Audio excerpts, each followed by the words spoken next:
on essaye un petit peu de contextualiser, de se rappeler d'où est-ce que vous venez. Vous êtes dans Gironde, c'est ça? Ouais.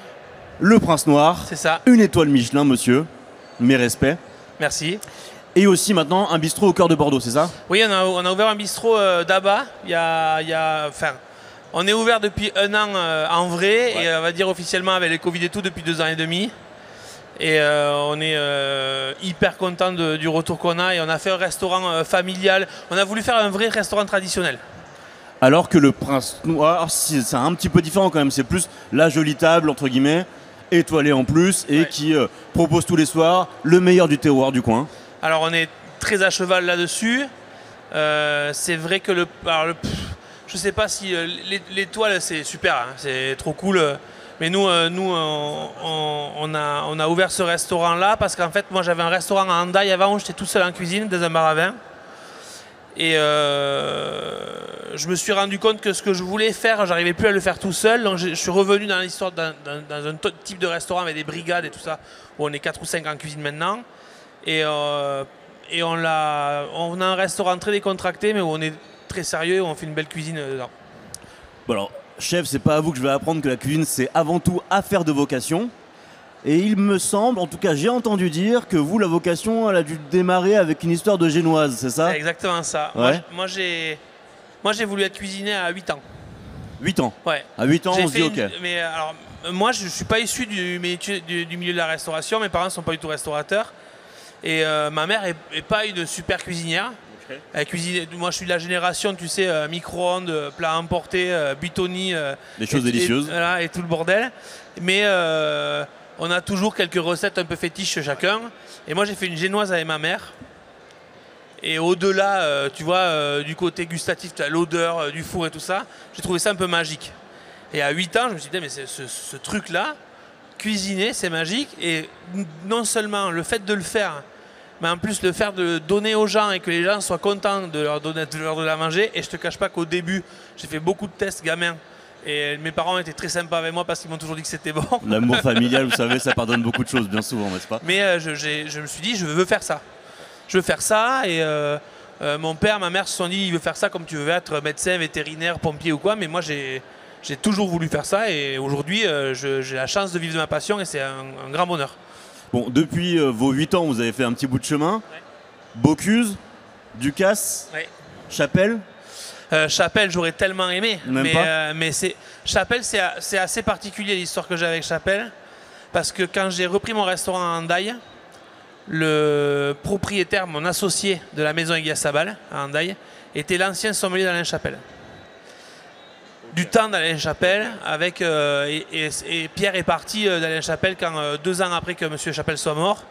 Et moi, quand je suis arrivé à Hendaye, le vin, pour moi, c'était juste de l'alcool. Je n'y comprenais rien, j'avais pas envie de comprendre. J'étais un cuisinier pur souche, c'était un détail. Et en fait, j'ai appris avec lui à comprendre le vin. Et du coup, forcément, c'est passé par des histoires qu'il a eues à Bionnet, des histoires qu'il a eues avec M. Chapelle. Du coup, moi, je me suis... j'ai un peu geeké, j'ai épluché tout ce que j'ai pu sur Alain Chapelle. Et je trouve que ce mec-là est peut-être l'un des plus grands cuisiniers qu'on ait connu. Parce que c'est quelqu'un qui vivait sa passion et qui vivait à 100% la cuisine. Et jamais j'oserais dire que je suis pareil, mais en tout cas j'ai envie de dire que j'ai envie de prendre ce chemin-là parce que pour moi, cuisiner c'est... Tu vois, nous aujourd'hui on fait du street, on fait de l'étoile Michelin, on fait du traditionnel. Pour moi la cuisine c'est un tout, quoi. C'est vraiment, faut le vivre, quoi. Bah, moi je vais un peu oser quand même de faire la comparaison entre vous et Chapelle, ne serait-ce parce que vous respectez les préceptes finalement d'Alain Chapelle. Vous êtes là à magnifier le produit, à vous dire finalement que le bon produit suffit dans bien souvent des cas. Alors c'est l'essentiel, et pour lui c'était essentiel. Et au-delà de ça, je pense que pour moi sa plus belle phrase, et elle est très connue, hein, c'est la cuisine c'est bien plus que des recettes. Et en fait c'est l'essence même de ce que nous on veut faire dans n'importe quel type de restauration qu'on fait. C'est-à-dire que nous on n'a pas trop de recettes, on a beaucoup de ressentis, on a bien sûr qu'on bataille sur des degrés de température de cuisson pour des jus ou des fonds, sur des décompositions de trucs très classiques pour arriver à ce que nous on a envie de faire. Mais au final, c'est que du ressenti, que de l'artisanat, que de la répétition du geste. Et pour moi, faire une recette, répéter une recette de façon tout à fait mathématique et mécanique, il n'y a aucun intérêt. Ce qui est important, c'est de rajouter son savoir-faire personnel, son histoire, son envie. Et pour moi, c'est ça la cuisine. Pour moi, la cuisine, c'est juste se dire, moi, je m'en fous de manger un beurre maître d'hôtel avec une entrecôte, quoi. Mais demain, quelqu'un qui fait une entrecôte, quelqu'un qui fait une entrecôte à sa façon, que le beurre de maître d'hôtel, il rajoute plutôt du poivre de Szechuan que du poivre de Penja ou de machin. Et moi, c'est ça que j'ai envie de voir. J'ai envie de me dire, tiens, c'est façon maître d'hôtel, mais putain, il a mis son truc, quoi. Mais est-ce que c'est pas comme ça qu'on devrait un peu rassurer aussi la jeunesse pour leur dire que finalement tout n'est pas codifié, non il ne faut pas forcément faire une école, non il ne faut pas non plus forcément passer par des formations relativement strictes, si je peux me permettre, parce qu'en fait le ressenti en cuisine c'est le premier ingrédient, c'est la base de tout. C'est le premier ingrédient et c'est la base de tout, c'est ça qui fait le cuisinier, mais il y a un mais. Il faut des bases. Il faut des bases, il faut des codes, évidemment. Il y a des problèmes dans la restauration en ce moment, mais j'ai envie de dire il y a des problèmes dans l'artisanat en ce moment. Moi, j'ai pas envie de rentrer là-dedans parce que, si tu veux, je compare ça souvent à la musique. C'est tu te dis, tiens, moi j'ai entendu mon grand-père dire à mon père, putain, le rock'n'roll c'est pas de la musique. Moi j'ai entendu mon père me dire à moi, putain, le hip-hop c'est pas de la musique. Et au final, la cuisine c'est pareil. Tu as toujours l'impression que les générations c'était mieux avant, c'est toujours mieux avant. En fait, c'est pas vrai, c'est juste s'adapter, quoi. Mais la vérité, c'est que si tu veux arriver demain à transformer, si tu veux arriver demain à changer, il te faut un socle. Il te faut une base. Et qui classique ou pas, c'est pas la question, mais il te faut une base. Mais il faut une base artisanale. Il te faut une base de savoir-faire manuel. Il te faut savoir ciseler une échalote, ce que c'est qu'une matignon, une mirepoix, une brunoise, comment brider une volaille, comment désosser un poisson, comment lever un poisson. Ça, en fait, ça, t'en as besoin parce que si demain, si ça en plus tu le fais en conscience, tu vois, à chaque fois que tu travailles un produit, tu es conscient de le faire. Déjà, un, tu le respectes. Et deux, en plus, donc tu enlèves aussi tous ces rapports avec les protéines qui sont un peu compliqués en ce moment. Et en plus de ça, je me dis, si tu réfléchis avec ce que toi tu as appris ou ce que toi t'influences, mais si tu sais faire un petit peu, tu vas arriver à modifier les choses. Et ça peut plaire ou pas plaire, c'est pas la question, mais il faut que ça te ressemble, quoi. Et surtout, ce qui est merveilleux aujourd'hui, c'est qu'on peut se dire que l'accès à ce savoir-là, il peut se faire tout seul. Il peut se faire sur YouTube tout seul à regarder des vidéos, il peut se faire dans des bouquins, il peut se faire de plein de manières qu'on ne pouvait pas avoir avant. Alors ça, c'est vraiment hyper important et génial, mais il ne faut surtout pas enlever la répétition du geste. Il faut pas enlever, au-delà de la répétition, l'assurance. Tu vois, parce que si demain, tu as fait 50 kilos de choses ciselées, le jour où tu les fais en fermant les yeux sans y réfléchir, ben en fait tu peux anticiper plein de choses et te dire tiens, plutôt que de me dire tiens, attends, il faut que je la cisèle comme ça parce que c'est important et tout ça, et parce que c'est important. Tu vois, la taille, le machin, ça a son importance.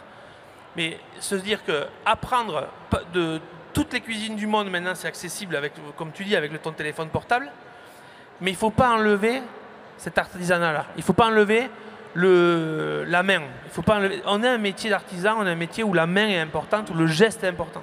Et surtout, pour être le plus libre possible, il faut quand même être à la base très structuré et avoir justement ces fondements qui nous permettent derrière, après, de faire ce qu'on veut, après derrière, de s'amuser autant qu'on veut.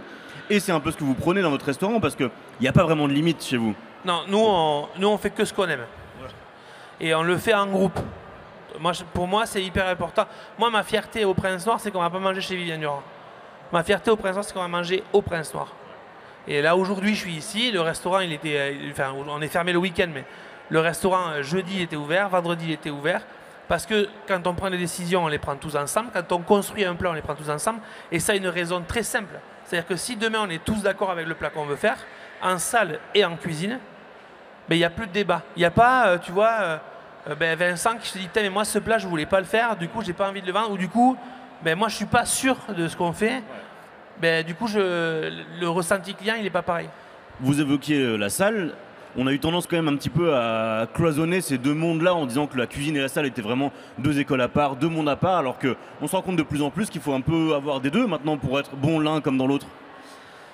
Et moi, alors ça c'est un vrai problème et je pense même l'inverse. En fait, moi je pense que le métier de salle est primordial dans un restaurant et la plupart du temps, demain tu vas manger dans un restaurant, la cuisine, elle n'est pas ouf, mais tu es super bien servi, tu réessayes. Au moins, tu réessayes. Par contre, tu es hyper mal servi, le mec est con, et la cuisine est cool, ben, tu n'y retournes jamais dans ton restaurant. Et moi, je pense que le métier de salle, c'est un métier très dur parce qu'au-delà, tu vois, c'est un métier qui est toujours sur le fil entre le service et la servitude, c'est hyper compliqué, donc il faut être hyper droit dans ses bottes, il faut avoir une analyse client énorme, il faut avoir une étape psychologique. Enfin, psychologiquement, c'est hyper compliqué. Et en plus, il faut sentir les gens. Tu vois, il faut avoir envie, il faut être toujours de bonne humeur, toujours avoir envie de faire plaisir. Mais nous, en cuisine, on peut tricher. Il y a des jours où tu n'es pas bien. Bon, mais on ne nous voit pas, on se fout dans un coin et c'est pas grave. En salle, tu n'as pas le droit. En salle, tu n'as pas le droit. Tu as une représentation tous les midis, tous les soirs.